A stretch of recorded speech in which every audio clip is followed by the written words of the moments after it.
Salutare! Anto se pregătește astăzi să meargă la o petrecere și mi-a cerut să-i fac un coc lollipop și un machiaj profesional. Să începem și să vedem ce ne iese. Începem? Da. Dar înainte de toate, nu uitați să vă abonați și să ne dați multe like-uri!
Și am terminat cu cocul. Sper că vă place.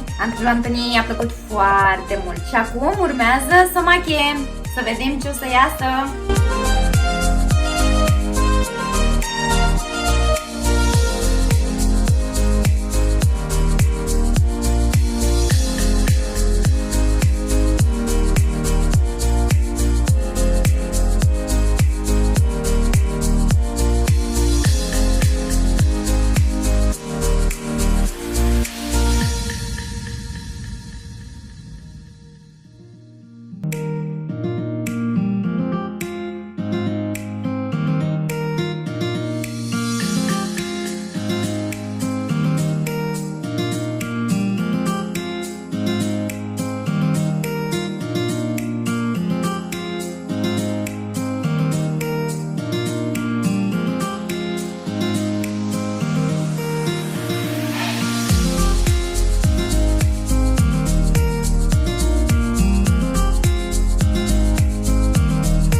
Asta a fost clipul nostru de astăzi. Am uitat! Acum e rândul și Antoniei și a dorit atât de mult să mă macheze și ea pe mine. Acum o să mă macheze și ea și după terminăm.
De data asta chiar am terminat. Vă mulțumim că v-ați uitat la clipul nostru. Sperăm că v-a plăcut. Nu uitați să vă abonați și să ne dați multe like-uri. Vă pupăm!